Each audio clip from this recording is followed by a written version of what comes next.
Ajal, mil ainsad lennukid, mis taevas lendavad ja sedagi ainult vabariigi aastapäeva puhul on Eurofighterid, reisida tahaks sellegi poolest. Seega tuleb olla leidlik ja paindlik. Meie pakkisime oma seljakotid ja tulime siia Soomaa rahvusparki selleks, et avastada kaunist Eestimaa loodust ja panna proovile enda julguse veeta üks öö metsas. Rubriigi toob teieni Alexela. Muudame maailma. No seda, et meil siin kupli all kõik asjad 100% korras ei ole, see ei ole uudis mitte kellegile, aga õnneks ei ole me ka lootusetud, sest et me oleme kutsunud ikkagi endaga kaasa ka kogenud matkajuhi, ehk siis Marko. Räägi Marko, mis meid ees ootab? Meid ootab ees üks põnev rabamatk, et me lähme siit üle Kuresoo raba, alguses mööda matkarada ja seejärel täiesti metsikult laugaste ja kõige muu vahelt põigeldes ja üritame jõuda ühele soosaarele, kus on vanad talukohad, ürksed või muistsed. Ja seal on ka üks selline müstiline või müütiline saun, suitsusaun. Ja kui me sinna sauna oleme kohale jõudnud, siis tõepoolest seal väidetavalt ka kummitavat. Tahaks koju.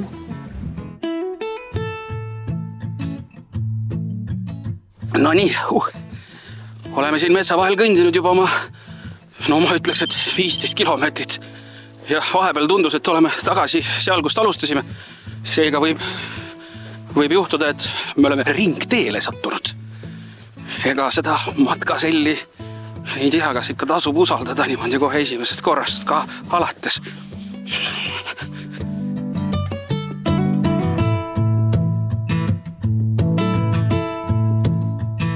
On torn, kust saab vaadata tulevikku. Meie tulevik on seal. Ehk siis meie marsruut kulgeb seal suunas.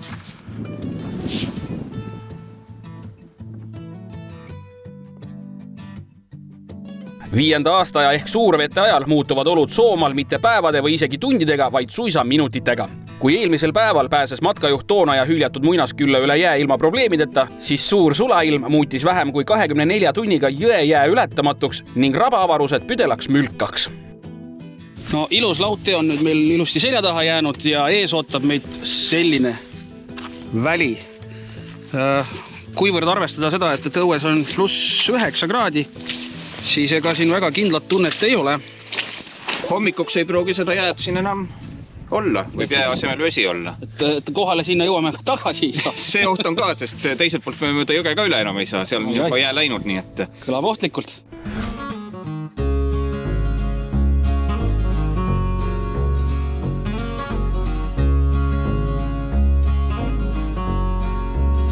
Sooviksite kartulipüreed ja bekooni või spaghetti bologneset? Ma võtaks esimese valiku. Bekoon? Suurimad tänud. Vesi on ka kohe valmis, nii et saame siit hakata. Nii et paneme ainult vee sisse ja hakkame kõrbistama. Aga nüüd, kui kõht hakkab täis saama, on oht, et tahab uni peale tulla. Mis sa arvad, kas me jääme nüüd siia lõkkäärde täitsa nagu katuseta magama või?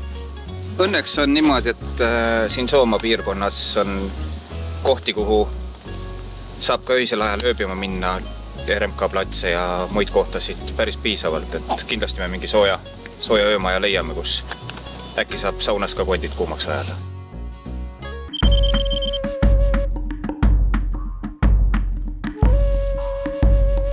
Hommikune ärkamine matkajatel. Kus me oleme üldse? Õhtu lõpuks me jõudsime siis Vändra küljal asuvasse indiaani külla. Me oleme sellises ehedas indiaanlaste viigvammis, kus on siis riie, eraldab meid täiesti õuest.